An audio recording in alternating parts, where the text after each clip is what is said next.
आज के इस वीडियो में class 10 science Bihar board VVI objective का सीरीज जो कर रहे थे उसका हम लोग सेट 6 देखने वाले हैं। तो चलिए हम लोग बिना समय गंवाए स्टार्ट करते हैं। आपका फर्स्ट क्वेश्चन है, प्रकाश के अपवर्तन के कितने नियम हैं? ठीक है, तो प्रकाश के अपवर्तन के कितने नियम होते हैं? तो इसका नियम 2 होता है। इसका आंसर ऑप्शन बी हो जाएगा। और प्रकाश के परावर्तन उसके भी नियम क्या है, कितने होते हैं? 2 होते हैं। ठीक है, चलिए अगला क्वेश्चन, किसी माध्यम में प्रकाश की चाल सबसे अधिक होती है। तो किस माध्यम में सबसे प्रकाश की चाल सबसे ज़्यादा होती है? तो वो निर्वात में हो जाती है। इसका आंसर ऑप्शन सी हो जाती है। कितना होती है निर्वात में प्रकाश की चाल? 3 × 10⁸ मीटर पर सेकेंड। ठीक है, अगला क्वेश्चन, अवतल लेंस को क्या कहते हैं? तो अवतल लेंस को आपको अपसारी लेंस कहा जाता है। इसका आंसर ऑप्शन बी हो जाएगा। और उत्तल लेंस को आपको क्या कहा जाता है? उत्तल लेंस को, तो उत्तल लेंस को आपको अभिसारी लेंस कहा जाता है। ठीक है, ठीक है, अगला क्वेश्चन, मानव नेत्र में किस प्रकार का लेंस पाया जाता है? तो मानव नेत्र में जो जिस प्रकार का लेंस पाया जाता है उसको हम लोग उत्तल कहते हैं। ऑप्शन क्या हो जाएगा? बी हो जाएगा। और जो मानव नेत्र में जिस प्रकार का प्रतिबिंब बनता है वो कैसा होता है? तो वह वास्तविक होता है। कैसा होता है? वास्तविक होता है। और उल्टा प्रतिबिंब बनता है मानव नेत्र में। ठीक है, वास्तविक और उल्टा, और छोटा ही बोल सकते हैं, वस्तु से छोटा। ठीक है, अगला क्वेश्चन, विद्युत आवेश का एसआई मात्रक क्या है? तो विद्युत आवेश का एसआई मात्रक कूलम हो जाएगा। इसका आंसर ऑप्शन बी हो जाएगा। वोल्ट किसका मात्रक हो जाएगा? तो विद्युत विभव या विभवांतर। ठीक है, विभवांतर, इसका फॉर्मूला क्या होता है विद्युत विभव और विभवांतर का? V = W/में Q। ठीक है, ये विद्युत विभव और विभवांतर का फॉर्मूला होता है। ओम किसका मात्रक हो जाएगा? तो प्रतिरोध का। ठीक है, और प्रतिरोध का फॉर्मूला क्या होता है? R = V/में I। ठीक है, एम्पियर आपका किसका मात्रक होता है? तो विद्युत धारा का। ठीक है, इसका फॉर्मूला क्या होती है? तो I = Q/में T।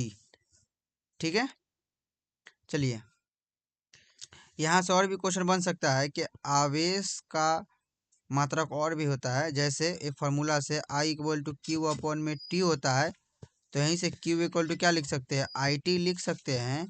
तो यहीं से ये तो आवेश बराबर क्या आ जाएगा? IT आया। तो यहीं से फार्मूला लिख सकते हैं I = एम्पियर, T का मात्रक क्या हो जाएगा? I का मात्रक एम्पियर, T का मात्रक सेकेंड। तो एम्पियर सेकेंड भी किसका मात्रक होता है? तो आवेश का होता है। ठीक है, इसी सेकेंड को हम लोग मिनट में बदलेंगे तो एम्पियर मिनट किसका मात्रक? तो आवेश का मात्रक। एम्पियर घंटा किसका मात्रक? तो आवेश का मात्रक होता है। ठीक है, अगला क्वेश्चन, विद्युत धारा का मात्रक होता है। तो विद्युत धारा का मात्रक एम्पियर होता है। इसका आंसर ऑप्शन डी हो जाएगा। वाट किसका मात्रक होता है? तो विद्युत शक्ति का। विद्युत शक्ति या शक्ति का मात्रक क्या होता है? वाट होता है। वोल्ट किसका मात्रक होता है? तो वोल्ट विद्युत विभव का होता है। क्या होता है? विद्युत विभव का। ओम किसका मात्रक होता है? तो प्रतिरोध का मात्रक ओम होता है। ठीक है, अगला क्वेश्चन, फ्लेमिंग के वाम हस्त नियम के अनुसार अंगूठा किसकी दिशा को संकेत करता है? तो अंगूठा आपका किसकी दिशा को? तो बल की दिशा को संकेत करता है। ठीक है, यदि फ्लेमिंग का वाम हस्त नियम भी जानना चाहते हैं तो उसको भी हम क्या कहते हैं बता देते हैं। क्या होता है फ्लेमिंग का वाम हस्त नियम? बताइएगा, फ्लेमिंग का वाम हस्त नियम क्या होता है? चलिए दिखा देते हैं आपको। देखिए, फ्लेमिंग का वाम हस्त नियम क्या होता है फ्लेमिंग कि का वाम हस्त नियम, बाएं हाथ का नियम, ये बताता है कि चुंबकीय क्षेत्र में धारावाही चालक पर कितना बल लगता है। अपनी उंगलियों को इस तरह फैलाएं कि तर्जनी की चुंबकीय क्षेत्र मध्यमा धारा। फ्लेमिंग का वामहस्त नियम क्या कहता है कि चुंबकीय क्षेत्र में, क्या कहता है, चुंबकीय क्षेत्र में धारावाही चालक पर लगने वाला बल की दिशा बताता है। ठीक है, ये कहता है कि अपने बाएं हाथ की तर्जनी, मध्यमा और अंगूठा को इस प्रकार फैलाए कि वे एक दूसरे को परस्पर लंबवत हो। तर्जनी चुंबकीय क्षेत्र, मध्यमा धारा की दिशा और अंगूठा चालक पर लगने वाला बल की दिशा को बताता है। ठीक है, इस बात को समझिए। तो आपको चुंबकीय क्षेत्र को कौन बताता है? चुंबकीय क्षेत्र को तो तर्जनी बताता है। कौन बताता है? तर्जनी। ठीक है, तर्जनी। और धारा की दिशा कौन बताता है? धारा की दिशा वही धारा की, तो ये आपका मध्यमा बताता है, मध्यमा। ठीक है, और ये तो अंगूठा, बल की दिशा को अंगूठा बताता है। चलिए अगला क्वेश्चन, विद्युत मोटर परिवर्तित करता है। तो विद्युत मोटर क्या परिवर्तित करता है? तो ये आपका विद्युत ऊर्जा को यांत्रिक ऊर्जा में परिवर्तित करता है। इसका आंसर ऑप्शन बी हो जाएगा। अगला क्वेश्चन, निम्न में से कौन जीवाश्म ईंधन नहीं है?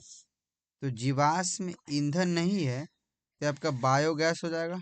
जीवाश्म ईंधन ये नहीं है, इसका आंसर ऑप्शन सी हो जाएगा। जबकि पेट्रोलियम, कोयला, प्राकृतिक गैस सब जीवाश्म ईंधन है। ठीक है, अगला question, CSO4 into 2H2O calcium sulphate dihydrate का सामान्य नाम क्या है? तो इसका सामान्य नाम हम लोग जिप्सम कहते हैं। इसको क्या कहते हैं?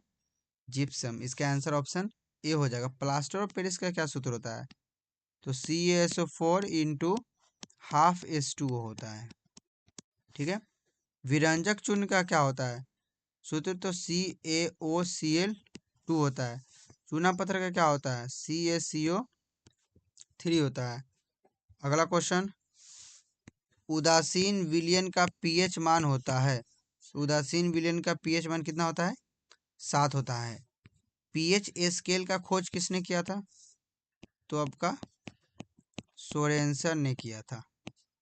ठीक है, अम्लीय विलयन का पीएच मान, अम्लीय विलयन का पीएच मान कितना होता है? तो 7 से कम होता है। क्षारीय विलयन का पीएच मान, क्षारीय विलयन का पीएच मान 7 से अधिक होता है। ठीक है, चलिए अगला क्वेश्चन, लोहे की परमाणु संख्या होती है। तो लोहे की परमाणु संख्या 26 होती है और परमाणु द्रव्यमान 56 होती है। अगला क्वेश्चन, सबसे कठोर प्राकृतिक पदार्थ कौन है? तो सबसे कठोर प्राकृतिक पदार्थ हीरा होती है। इसका आंसर ऑप्शन सी हो जाएगा। और हीरे का अपवर्तनांक कितना होती है? 2.42 होती है। ठीक है, अगला क्वेश्चन देखिए, जस्ता और तनु हाइड्रोक्लोरिक अम्ल की अभिक्रिया के फल स्वरूप निम्न में से कौन सा गैस बनता है? तो देखिए, जस्ता को आप हाइड्रोक्लोरिक अम्ल के साथ अभिक्रिया कराते हैं तो देखिए यहाँ से Cl के साथ जुड़ जाता है। ठीक है, मिलके क्या बनाता है? ZnCl2 बना देता है और H2 गैस निकल जाती है। तो ऑप्शन क्या है? ऑप्शन इसका आंसर सी हो जाएगा, H2 गैस। ठीक है, अगला क्वेश्चन, पाइरुवेट के विखंडन से यह कार्बन डाइऑक्साइड जल तथा ऊर्जा देता है और यह क्रिया क्या होती है?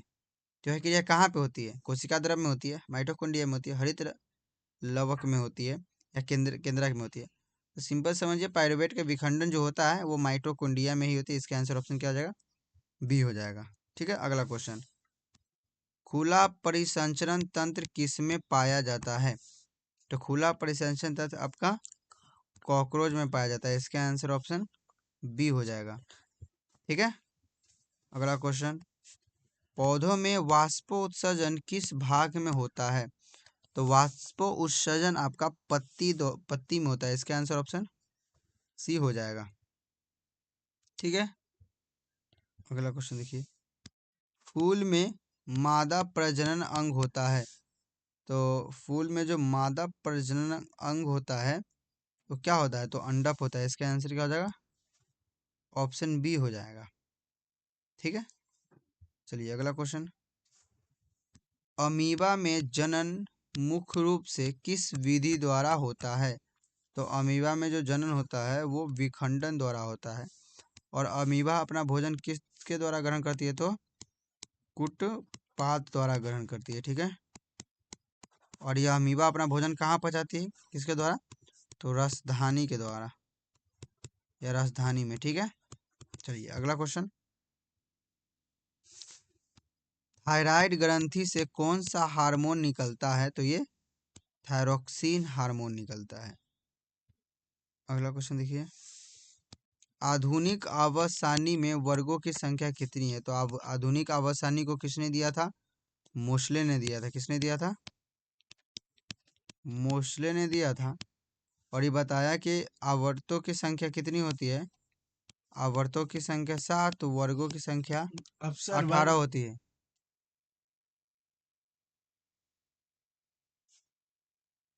क्या बताया कि आधुनिक आवर्त सारणी में वर्गों की संख्या कितनी होती है? तो 18 होती है। ठीक है, अगला क्वेश्चन। प्रकाश के परावर्तन के कितने नियम है? तो प्रकाश के परावर्तन के कितने नियम है? तो 2 नियम होती है। ठीक है, अगला क्वेश्चन। क्वेश्चन क्या है? लेंस की क्षमता का एसआई मात्रक क्या है? तो लेंस की क्षमता का एसआई मात्रक क्या होता है? डायोप्टर होता है। जूल किसका मात्रक होता है? तो ऊर्जा का हो जाता है। ठीक है, ऊर्जा का मात्रक जूल होता है। वाट किसका मात्रक होता है?